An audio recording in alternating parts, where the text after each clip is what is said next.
Hidup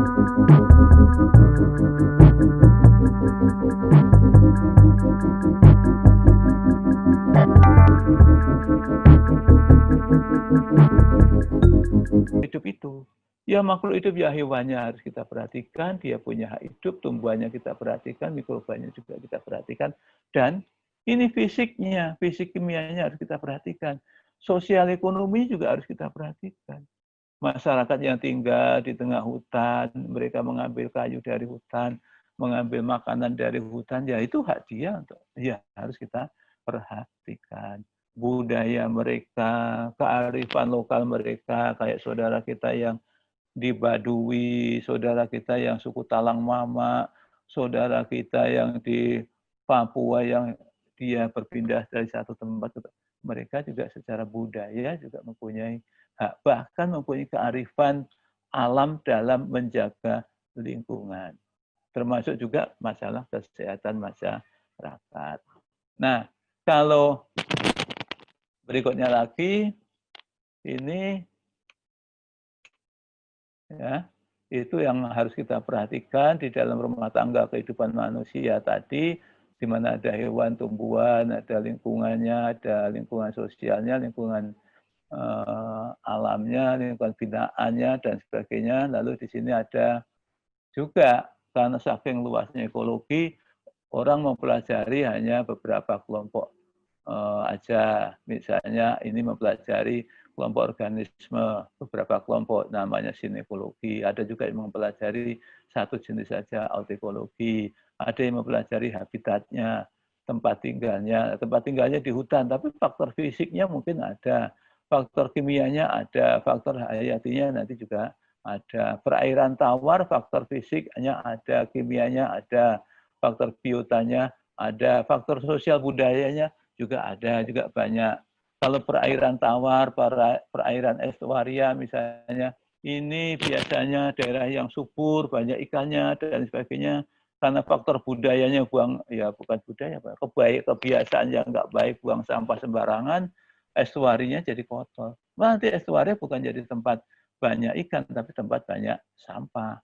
Nah, ini berarti ada hubungan rumah tangga kehidupan di estuaria antara manusia dengan makhluk hidup yang lainnya, antara manusia dengan hutannya, manusia dengan padang rumput, atau mungkin taksonominya, ekologi tumbuhan, ekologi hewan, dan lain sebagainya.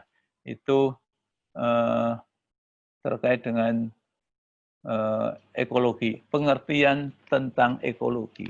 Bagaimana kita punya peran menjaga hubungan kehidupan, hubungan makhluk hidup itu yang harmonis dengan lingkungannya, sehingga dalam pembangunan berkelanjutan itu kita juga harus memperhatikan hak makhluk hidup yang lain-lainnya, yang kita kemas dengan aplikasi ilmu ekologi. Hubungan rumah tangganya jadi baik. Itu sementara konsep ekologi. Silahkan kita buka diskusi kalau ada yang dengan pengalaman teman-teman ibu bapak di lapangan. Ini masih sangat konsep, sangat teoritis, tetapi nanti bagaimana aplikasi di lapangan. Ya, begini Pak. Memang ada yang mengatakan makhluk hidup itu juga ada juga yang contohnya tadi ada gondok atau nyamuk. Nyamuk itu kan menggigit manusia, Pak ya. Bukan menggigit sih sebetulnya, menghisap darah manusia.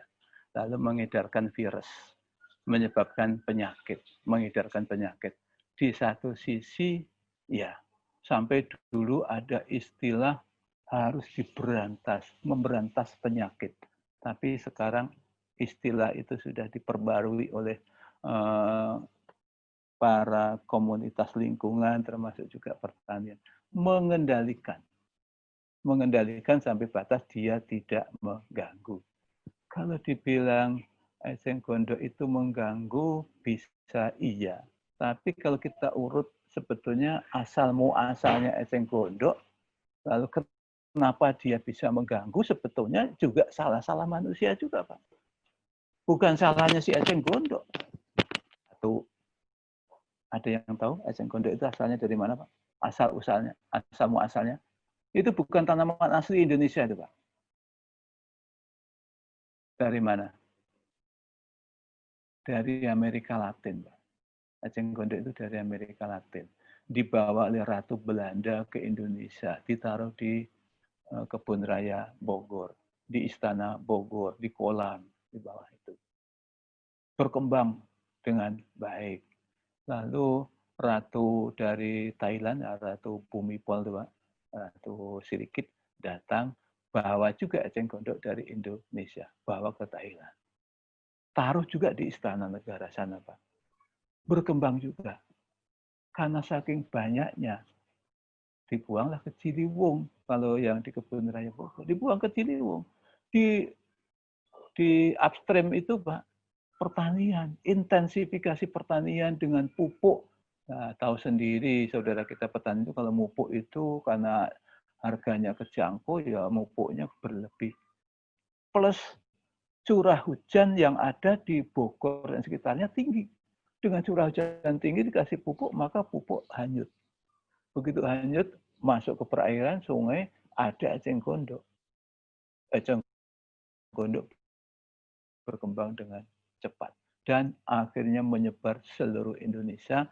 Kalau yang di Thailand menyebar ke seluruh Thailand. Akhirnya menjadi pengganggu. Bahkan di Thailand tahun 90-an, Pak. Tahun 90 itu pengganggu produksi padi di Thailand yang nomor satu adalah eceng gondok. Jadi turun produksi padi Thailand waktu itu turun drastis. Karena eceng gondok tahun 90-an. Di sana namanya bukan eceng gondok, Pak, eceng Jawa. Waktu itu saya dulu ikut pelatihan manajemen gulma di sana. Ayo kita lihat eceng Jawa. Saya dari mana? Indonesianya. Pulau Jawa. Lah ini kamu biang keroknya. Betul, saya lihat di lapangan itu yang namanya danau, Pak. Itu bukan berupa air permukaannya itu. Permukaannya berupa eceng gondok yang menggunung, Pak. Di atas itu membukit gitu. Banyak. Kalau dipotongin nanti akan terpotong-potong menyebar lagi sehingga diparit.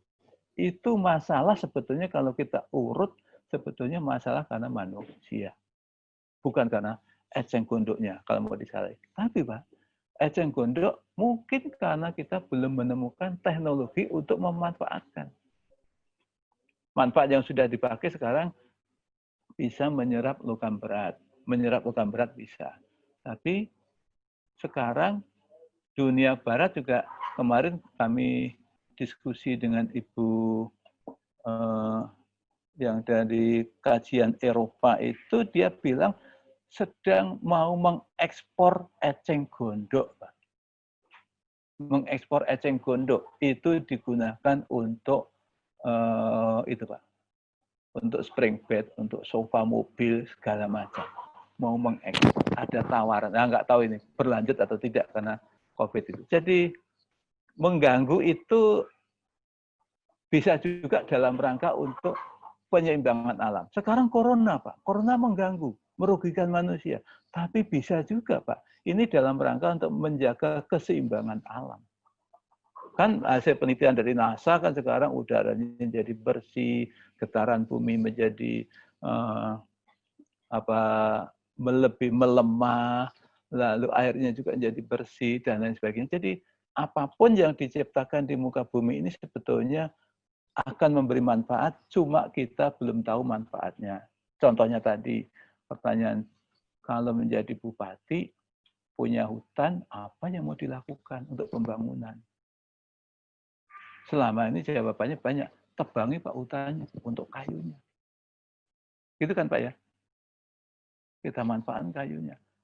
Tapi kalau kita sudah punya konsep ekologi, fungsi ekologis dari hutan itu banyak Pak. Sebagai penghasil air, sumber air. Bisakah kita dengan hutan itu kita mengembangkan usaha air? Ibu Bapak kalau ke Bogor, kaki Gunung Salak itu sudah berapa banyak produksi air mineral dalam kemasan, Pak. Itu berapa besar produksinya. Itu contohnya aja. Kalau misalnya dimanfaatkan untuk obat-obatan. Saya baru satu cerita tadi daun yang untuk alergi tadi, Pak. Tapi Pak, saya yang terbatas pengalamannya, tapi banyak jenis yang bisa dimanfaatkan untuk obat-obatan yang nilainya jauh lebih tinggi dibandingkan dengan nilai jual kayu. Itu juga belum dimanfaatkan. Untuk pangan itu juga saya waktu penelitian di suku Talang Mama, orang di pedalaman itu maunya dipindahkan keluar, tapi mereka nggak mau, Pak. Katanya nanti Bapak makannya gimana? Oh, saya makan gampang.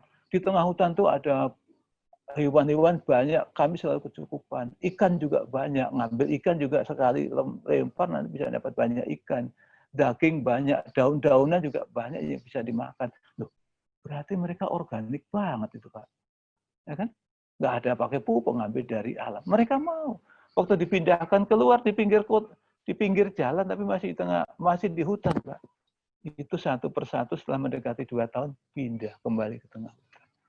Artinya ada manfaat, Pak. Sebetulnya apa yang di alam itu ada manfaatnya. Cuma kadang-kala kita belum mengenal betul itu manfaatnya untuk apa, tapi sudah punah, sudah hilang, dan lain sebagainya. Begitu, Pak. Kira-kira sepakatkah? Kalau misalnya kita punya hutan, Bapak sebagai bupati mengerem diri tidak menebang hutannya, tapi dimanfaatkan hutan tadi. Memang butuh waktu, Pak. Butuh waktu.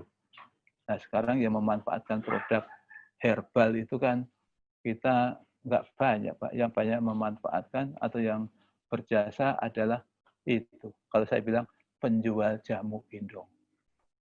Ah, itu gendong itu yang dijual itu produk-produk itu, Pak. Kita enggak, Pak. Kita banyak berteori, kalau mereka enggak banyak teori. Langsung ada kencur, ada kunyit, ada macam-macam. Itu, Pak. Nah, sekarang saya mau meninjak ke tadi apa itu ekologi, terus kita sudah mendiskusikan aplikasi di lapangan, hubungan timbal balik makhluk hidup dengan lingkungannya atau rumah tangganya makhluk hidup. Lalu di ekologi itu juga ada yang namanya ekosistem. Apa itu bedanya ekosistem sama ekologi? Suatu satuan lingkungan yang melibatkan unsur dan seterusnya, atau tatanan kesatuan secara utuh menyeluruh antara segenap unsur lingkungan yang saling mempengaruhi. Nah, kalau kesatuan secara utuh menyeluruh antara segenap unsur lingkungan yang saling mempengaruhi, lingkungan itu ya ada makhluk hidup, ada non-makhluk hidup. Ini satu satuan lingkungan yang melibatkan unsur biotik, lalu ada unsur fisik, ada unsur kimia yang saling mempengaruhi. Sebetulnya, Pak, ekosistem sama ekologi itu bedanya tipis, Pak. Kalau ekologi itu ilmu yang mempelajari, kalau ekosistem, sistem yang ada di situ. Sistemnya, ekosistem danau. Tapi yang mempelajari ekologi danau. Begitu, Pak. Prinsip-prinsip penting di dalam suatu ekosistem. Di alam itu, Pak, ada yang namanya keanekaan. Keanekaan itu bisa keanekaan ekosistemnya, ada ekosistem danau, rawa, sungai, gunung, laut, dan lain sebagainya. Tapi di dalam danau itu pun ada keanekaan lagi, Pak. Ikan pun jenisnya macam-macam. Ada ikan, ada fitoplankton, ada zooplankton, dan lain sebagainya. Ikan pun jenisnya beraneka ragam lagi. Lalu planktonnya, ada zooplankton, ada fitoplankton. Itu masing-masing beraneka ragam lagi, ratusan jenisnya. Jadi keanekaragaman di alam itu sangat banyak sekali. Lalu keterkaitan yang kita hidup di alam itu tadi secara garis besar udah saya contohkan. Beruang kutub itu juga ada kaitannya dengan perubahan iklim.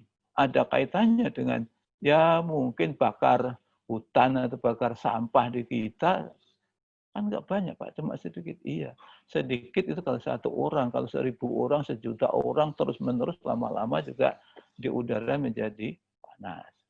Ketergantungan itu juga banyak. Ikan tergantung dengan air, kualitas maupun kuantitas. Planktonnya juga sama, fitoplankton, zooplanktonnya juga sama. Kita juga tergantung dengan udara, tergantung dengan pepohonan yang ada. Kalau tumbuh-tumbuhan di muka bumi itu hilang, Pak, kita juga akan ikut hilang. Tapi kalau dibalik, manusia di muka bumi itu hilang, tumbuhan masih tetap ada, tumbuhan nggak akan mati, Pak. Karena hilangnya manusia. Nah, itu terkait dengan ketergantungan. Nah, yang penting lagi adalah di ekosistem itu ada prinsip keharmonisan. Kita harus harmonis, bukan hanya harmonis suami, istri, anak, tidak. Bukan hanya harmonis dengan tetangga yang satu RT, tidak. Satu RW, tidak. Kita harmonis dengan air, dengan udara, dengan tanah, harmonis dengan makhluk hidup yang lain. Mereka juga kembali lagi punya hak hidup yang harus harmonis. Kalau semuanya sudah bisa harmonis, maka nanti ke depan akan keberlanjutan, akan tercapai keberlanjutan. Nah ini nanti kalau misalnya disertasi, mana prinsip lingkungannya, prinsip ekosistemnya? Ada keaneikaannya? Nggak ada. Mana keaneikaannya? Tolong mulai pikirkan sekarang, Pak. Keanekaan dari permasalahan yang Ibu Bapak angkat. Masalah itu perbedaan antara teori dengan kenyataan. Nah, itu nanti bisa dilihat keaneikaannya di mana, keterkaitannya, saling ketergantungannya, untuk membangun keharmonisan supaya keberlanjutan di mana langkah-langkahnya. Nah, ini nanti bisa dilihat untuk di proposal disertasi harus mulai dipikirkan, Pak. Gitu. Ini prinsip-prinsip ini adalah prinsip lingkungan, prinsip ekosistem yang harus ada nanti di dalam perencanaan. Tentunya Ibu Bapak tidak langsung ditulis plek seperti ini, tetapi kenyataan di lapangan yang Ibu Bapak kaji apa? Kalau dikaji hutan, keanekaan yang ada di sana, keterkaitannya, ketergantungannya berbeda dengan yang dikaji tentang perkotaan, yang dikaji tentang pertanian, dan lain sebagainya. Itu, Pak. Ini suatu sistem yang memberikan gambaran adanya saling keanekaan di alam ini dan juga saling keterkaitan, ketergantungan satu dengan yang lainnya. Ini pelajaran SD di sini. Tapi kalau kita sudah tahu ini tumbuhan dimanfaatkan oleh herbivora, nanti karnivora, lalu terjadi sisa dan seterusnya dan seterusnya. Tentunya kita berpikir bagaimana supaya ada tadi keseimbangan. Kompleksitas yang ada di sini gimana menjaga keseimbangan. Bagaimana kompleksitas yang ada di sini menjaga keharmonisan supaya harmonis, supaya berimbang.